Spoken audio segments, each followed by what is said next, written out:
I wanted to respond to kind of a specific comment you made. I hope you'll be open to that. I do remember, I'm sorry, I'm not sure what university you did say this specifically at, but you did state that you believe that the Holocaust was not as bad as abortion. So in other words, you believe that abortion is worse than the Holocaust. So they're both distinct evils. Of course. With some similarities. The Holocaust in some ways was far more evil. Okay. But as far as magnitude, the abortion crime is more evil. And I can explain more if you'd like. Okay, sure. So I did do some research. It is found that 1973 Roe v. Wade was ratified, correct? And so one thing that you did fail to mention was that specifically numbers are just larger because abortion has been going on for a longer amount of time. If the mass genocide, right, that the Holocaust would have continued, it was about 6 million killed per year. That would have progressed to 12 million. That would have progressed to 18 million. But it was ended because, again, it's a totalitarian form of mass genocide. And so I wanted to ask you, when you look at the 93% of women who do get abortions, it's 58,590,000 that get abortions the first trimester, correct? And there is suggestive data that states that 12 weeks, of gestation, there is significant data that has said that pain receptors may not have yet been developed. And so that would mean that outside of the women who received abortions first trimester, it would be 88,200 per year after the first trimester that the babies are likely experiencing pain. I will admit to that. However, I am pretty sure that every single person in the Holocaust, which would have been 2 million per year, as far as the people who could feel pain, did feel that pain.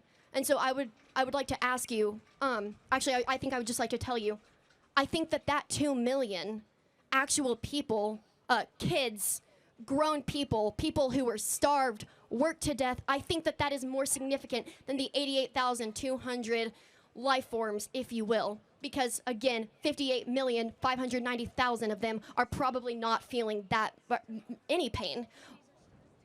Okay, yeah, but a human life is a human life, regardless of how advanced it is or whether it can feel pain. It still has moral worth.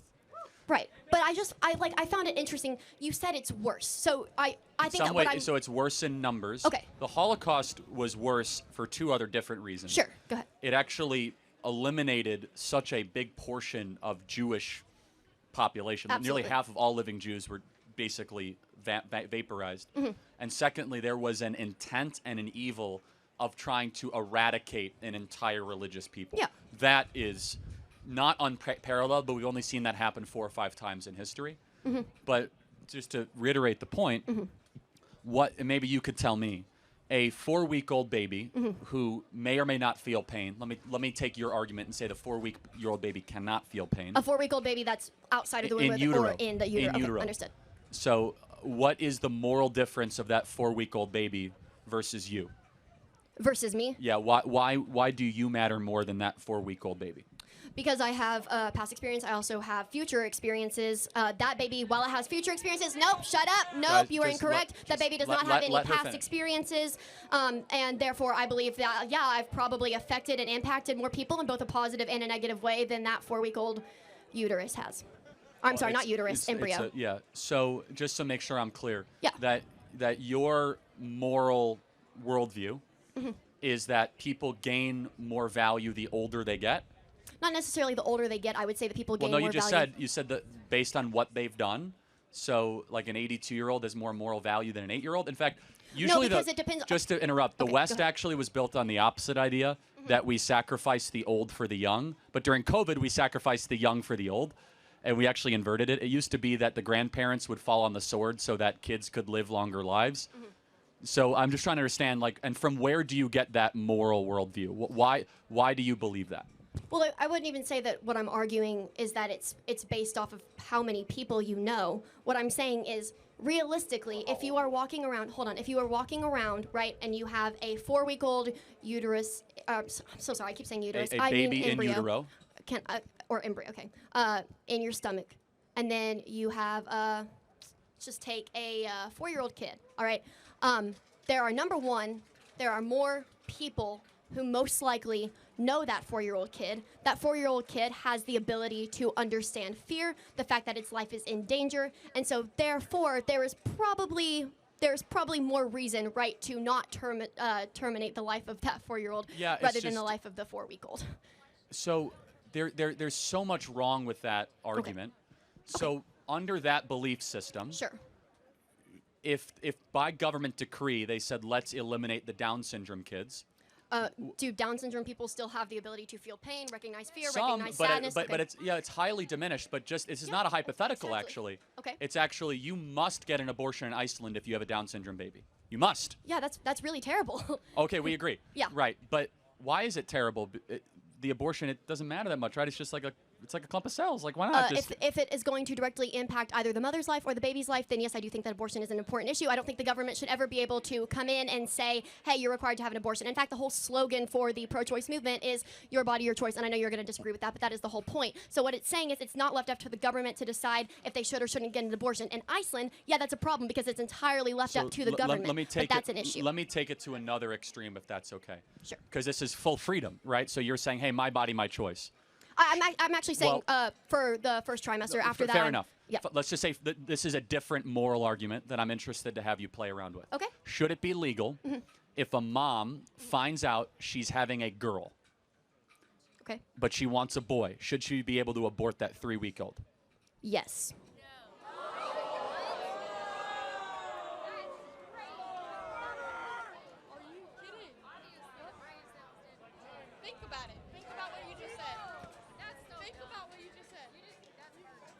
Why?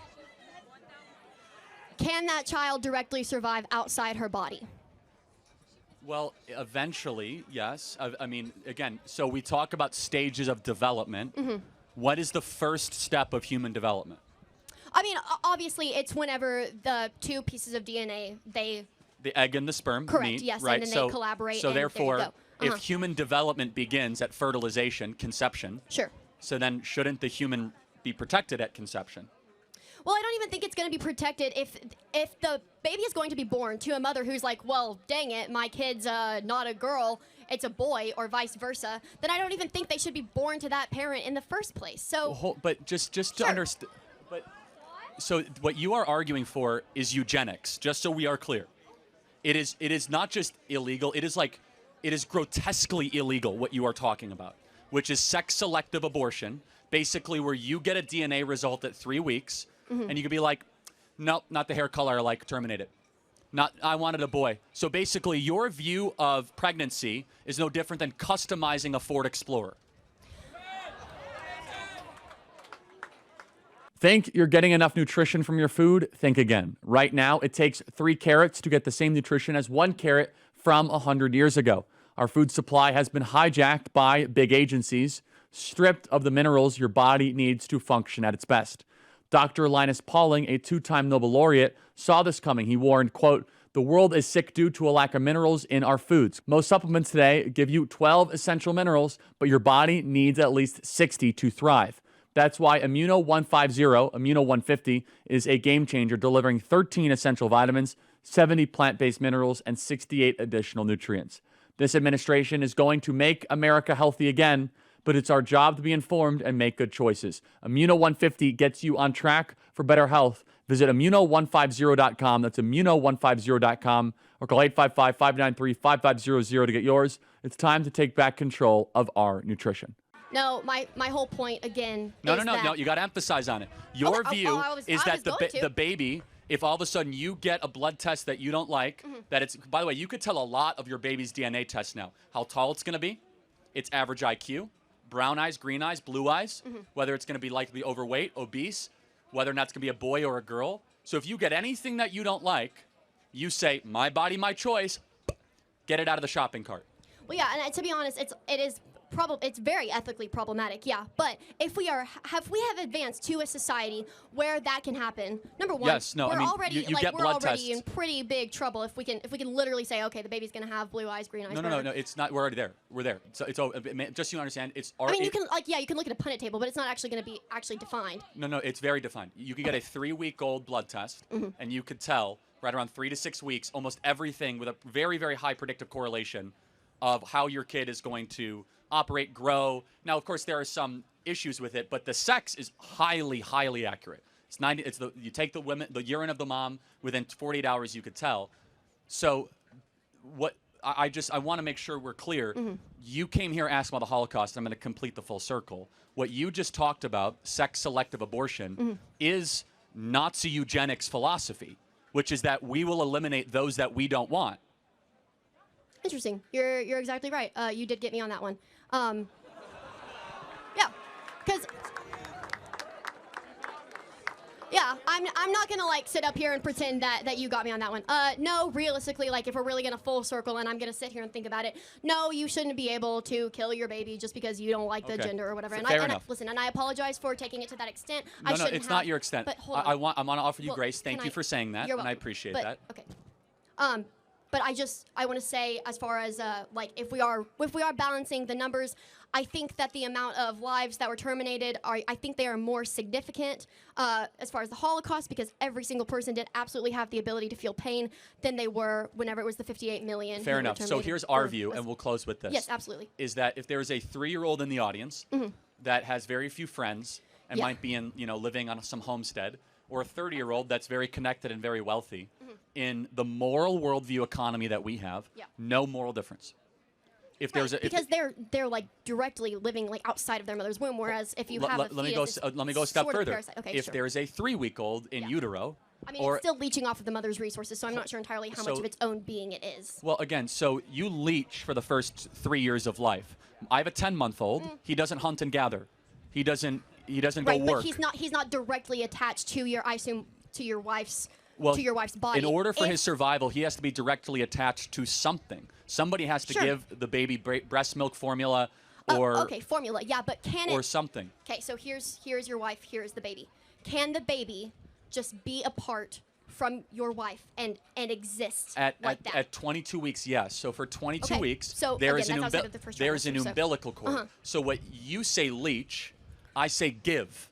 The mom gives life to the baby. Yeah, I mean, I'm not arguing outside of first trimester. And so what I we agree say, with you there. and not even a religious standpoint, because the religious is easy. Just from a moral standpoint, we were all given life by a mom who gave us nutrients through an umbilical cord, and we should give that back. That is just the moral cycle of life, right? Which is that which is given, that which is much expected. And so, again, human development, irrefutably, even a pro-abort will say this. Human development has a starting point. It does. It absolutely does. Yes, we agree. And it's conception. And we can use all these different words. We can use fetus, we can use embryo, we can use little one, whatever. Sure. But it's all still a human being. It doesn't go from rhinoceros to human being at like 10 weeks. It doesn't go from crocodile to human being. It's all human development. Therefore, using reason that we all have, if it's human development and it is a human being, human rights. The first of all human rights is the protection of life.